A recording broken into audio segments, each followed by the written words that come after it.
Okay, let's dive right into this chilling explainer. Today, we're looking at a story sourced directly from the Maroon Files channel, and we're mapping out a family's absolutely terrifying claims about their ancestral property in Bihar's Nalanda district. It's a fascinating, deep dive look at how a series of what seem like isolated events just completely compounded into a generational tragedy. And this is all according to the deeply personal, firsthand account of a young man named Rajneesh. So you have to ask yourself, what unseen force could drive an entire family to completely abandon their ancestral home forever, literally lock the doors and never look back? That is the central question we'll be exploring today. As we unpack this source material, we're going to look strictly at the sequence of events exactly as the family describes them.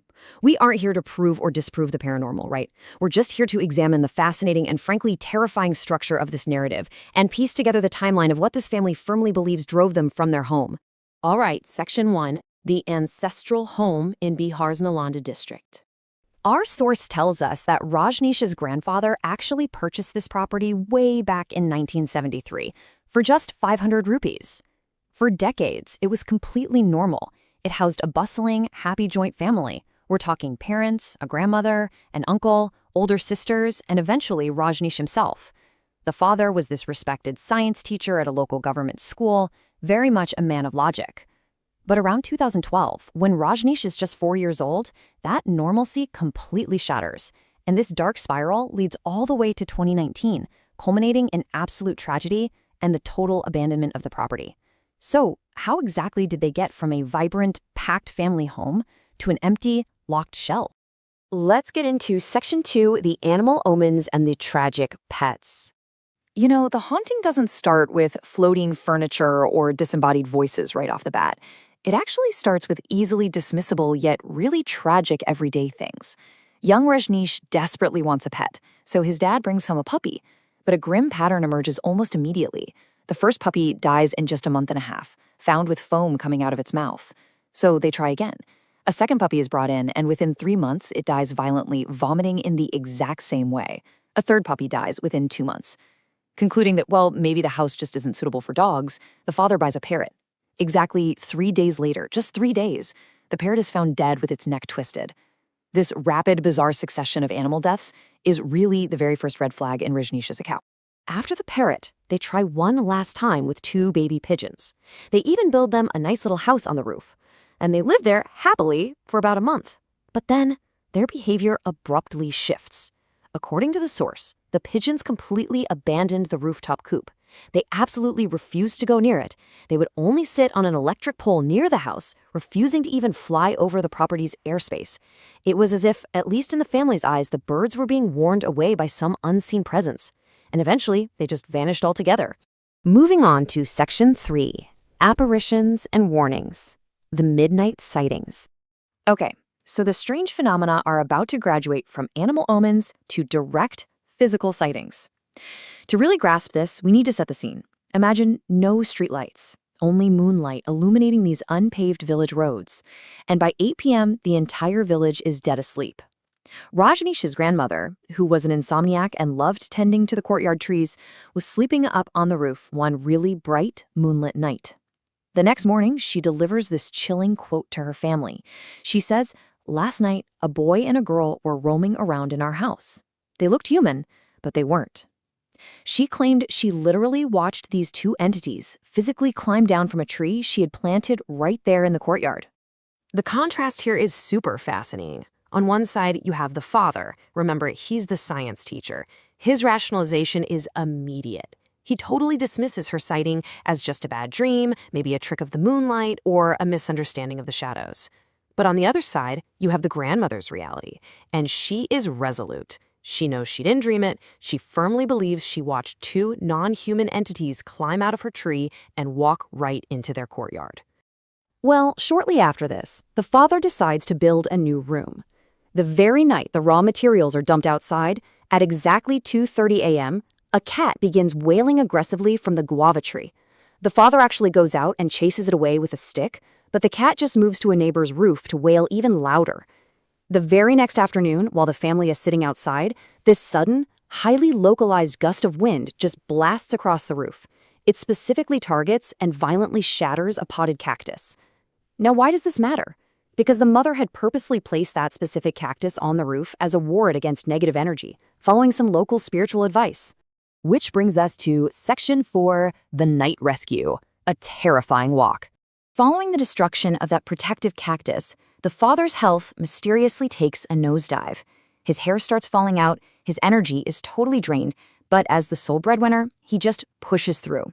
Then, one night at 11 p.m., he gets a call. A colleague's dog is locked inside the school's kitchen, and the father has the keys.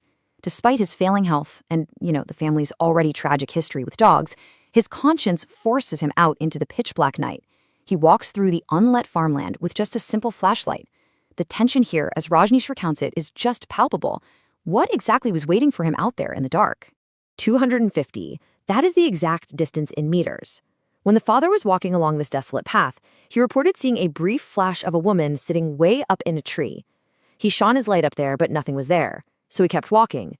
But exactly 250 meters from his home, he claimed to hear a disembodied woman's voice calling his name from directly behind him, twice. The science teacher didn't answer, and he absolutely did not look back. Now, this highly specific sequence of events just gets weirder. On his way to the school, the father actually finds a live fish flopping near a pond. Thinking of his son Rajneesh, he hides it in a little watery pit to collect on his way back. He gets to the school, successfully rescues the dog, and they head back to the pit.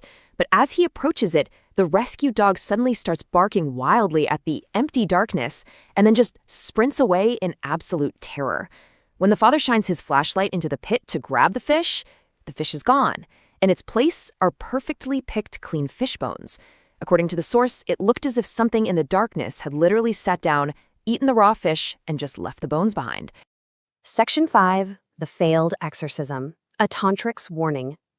The terror of that night takes a massive toll. Within 2 months of that harrowing rescue, the father tragically passes away. Desperate and now left without their breadwinner, the family calls in a tantric. This spiritual practitioner enters the property and immediately delivers this incredibly grave assessment. He says, "A dark shadow resides here. It targets and slowly destroys whoever owns the house." The tantric claims this isn't some new haunting, but a deeply ingrained historical curse attached to the land itself, destroying not just Rajneesh's family, but the people who owned the property before them too. The proposed solution? A complex ritual involving an animal sacrifice and a vital ritual lamp that absolutely under no circumstances could be extinguished. The confrontation builds immediately. Get this, the ritual begins on a perfectly clear day. But the very second the tantric starts the process to expel the spirit, the weather violently shifts. But here is the bizarre detail Rajneesh notes. In the surrounding village, the sudden rain quickly subsided. It was fine. But directly over their house, it was like a localized, violent hurricane. Severe lightning, deafening thunder, and a relentless downpour that seemingly targeted their exact plot of land. It was total chaos. The uncles and the villagers desperately fought the elements, holding this massive tarpaulin over the roof to protect the ritual space and the tantric. But the storm was simply too powerful. In this chaotic climax, the wind violently ripped the tarpaulin away, completely exposing the area and, you guessed it, extinguishing that vital ritual lamp. The exorcism was broken. All the tantric's efforts, according to the source, had completely failed. Finally, Section 6, the abandoned house, leaving Nalanda. The ritual failed, the dark shadows supposedly remained, and the tragic aftermath for the family was really just beginning. Rajneesh outlines this devastating cascade of loss that followed. As we covered, his father passed away within 2 months of the night rescue incident. The grandmother, the one who first saw the entities coming down from the tree, later slipped while climbing a tree to pick fruit. She suffered a blood clot and died 4 months later. And finally, Rajneesh reports that his mother tragically passed away in the year 2019. 7. That is the number of years this ancestral home has now sat completely abandoned. 7 whole years. The family packed whatever they could and left the property they had owned since 1973. While an aunt or a sister might occasionally visit during the broad daylight to offer a quick prayer, absolutely no one stays in that house after dark. No way. Ultimately, the family was left with the chilling advice from the tantric, whose ritual failed. Leave this house as soon as possible. It's in your best interest. And what's deeply unsettling about this is that Rajneesh's uncle later brought in 2 or 3 other spiritual experts to inspect the property, and every single one of them said the exact same thing. They claimed the moment they stepped foot inside, they felt a palpable warning from an unseen presence telling them to get out. Which leaves us with this final lingering thought. Based on Rajneesh's deeply detailed, multi-generational account, a historical curse systematically dismantled his family's life. If multiple spiritual experts refuse to even step inside that compound today, what exactly still resides in the shadows of Nalanda, waiting patiently for the next owner? It's a haunting narrative that brilliantly illustrates how local histories and family tragedies can weave together into terrifying lore. I really hope you found this explainer as captivating as I did. Keep questioning, keep exploring, and we'll see you next time.